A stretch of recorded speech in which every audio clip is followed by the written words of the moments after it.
This is definitely an attack. It will affect your child rearing. It will affect your education system.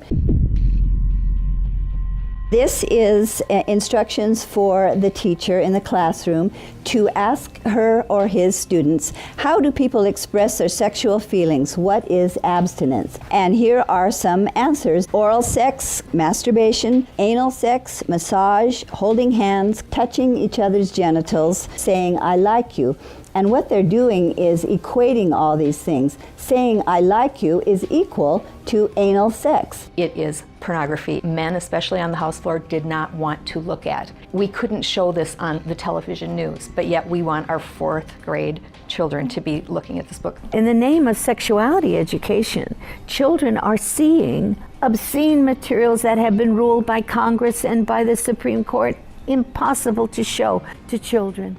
An online CSE program for African youth called The World Starts With Me tells children that sexuality includes oral sex and masturbation. It then tells them it's their own choice if they want to lose their virginity. It shows children pictures of naked girls and boys in various stages of development, and then asks them to point out differences in their private parts. Parents likely will never know, as it is all done online away from home. They have elementary students as young as 9 years old. Then they teach them how to wear a condom. And they have this plastic genitalia, and they even have young girls. They're teaching them how to put a condom on a male genitalia and boys how to put a condom on a women's genitalia without the knowledge and consent of the parents. They're giving them handouts, negotiating sexual encounters with other students. For example, there are statements like this: can I take your shirt off? It makes me hot when you touch me here. Is it okay if I take my pants off? Where we in Latin America, we still have a lot of poverty. We have communities that don't have fresh water, that don't have electricity. Focus is completely shifted from basic needs. They get comprehensive sexual education without the consent of parents, taking and deconstructing the family. My brother Luigi and I had an opportunity to go to the United Nations and give a speech on the UN floor. I told them how Planned Parenthood was passing out a booklet for HIV positive youth at the United Nations called Healthy, Happy, and Hot. This is for the kids who have AIDS. It teaches about sexual pleasure through masturbation, with same-sex partners, and even if you are drunk. This pamphlet called Healthy, Happy, and Hot tells young people that you have the right not to disclose your HIV status to a sexual partner if you're not comfortable. It also tells young people that are HIV positive that if they decide with their partner not to wear a condom, that's their decision. The World Health Organization standards for sexuality education in Europe actually suggest that children ages 0 to 4 should be given information about masturbation and given the right to explore their gender identity. For ages 4 to 6, children should be taught about same-sex relationships and respect for different norms regarding sexuality.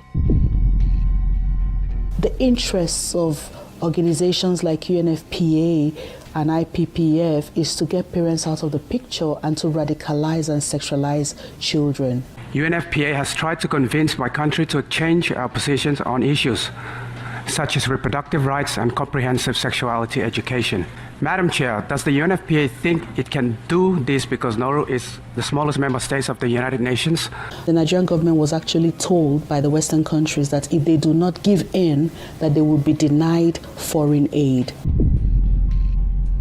On page 89 of a UNICEF-published Sexual and Reproductive Health Manual, UNICEF listed situations in which one can obtain sexual pleasure that included sexual responses directed towards inanimate objects, animals, minors, and non-consenting persons. In the context of the Sustainable Development Goals that determines the agenda for the next 15 years, the voice is very, very biased. It's just International Planned Parenthood Federation and their affiliates have a direct influence on the outcome documents, on what is established, what is negotiated at the UN. Some of the objectives of the UNESCO Sexuality Education Guidelines include teaching children at age 9 about sexual stimulation and the definition and function of orgasm, and at age 15, that both men and women can receive sexual pleasure with a partner of the same or opposite sex. The It's All One curriculum also promoted by International Planned Parenthood, reveals the multiple manipulative tactics used to indoctrinate and sexualize children through CSE. Like other CSE programs, It's All One claims, among other things, to be evidence-based, comprehensive, human rights, gender-sensitive, and culturally appropriate education that will increase young people's responsible decision-making, to reduce adolescent rates of pregnancy and sexually transmitted infections, including HIV. It's All One, however, like most CSE programs, is really just cleverly disguised abortion rights, sexual pleasure education, masquerading as human rights, gender, and sexual and reproductive health education. It aggressively promotes abortion. With over 112 references to abortion, It's All One has an obsessive focus on sexual pleasure, mentioning sexual pleasure 62 times. It promotes multiple sex acts and instructs children on how to stimulate themselves or their partner to orgasm. To explore their readiness, children fill out a worksheet that infers children are ready to have sex when you are feeling sexually attracted to the other person, and when you're feeling comfortable about telling the other person what feels good sexually.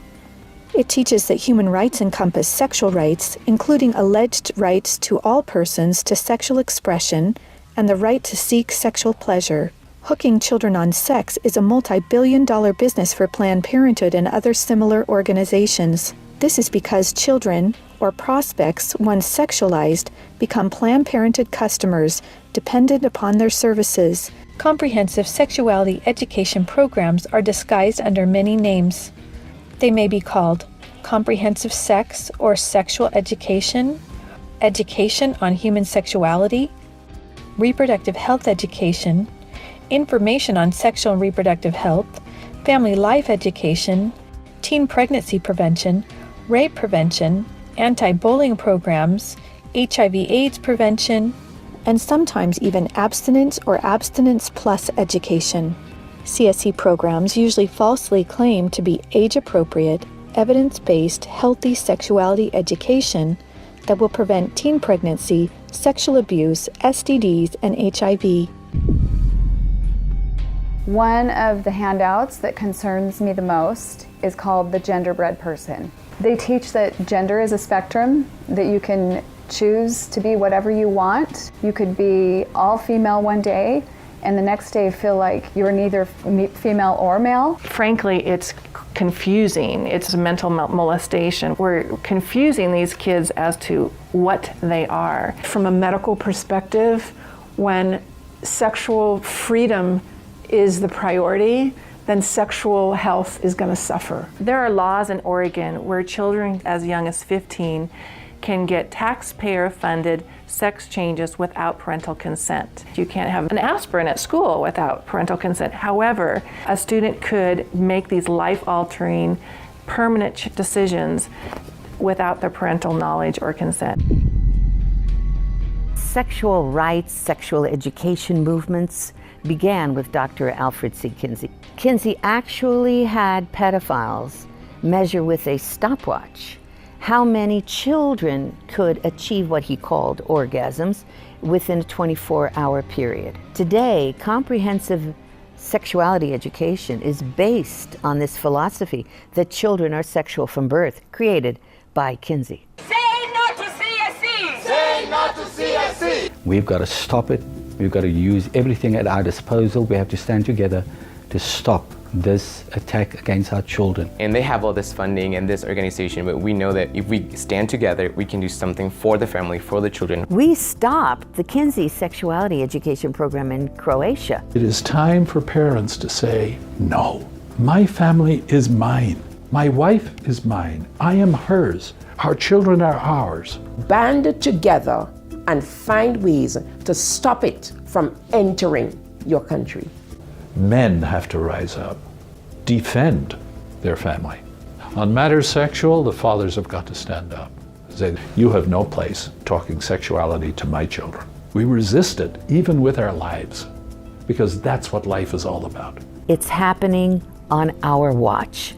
If we don't do something about it, it is all of us that carry that guilt. To learn more and to sign the petition to stop comprehensive sexuality education, go to stopcse.org. Together, we can and will protect the world's children.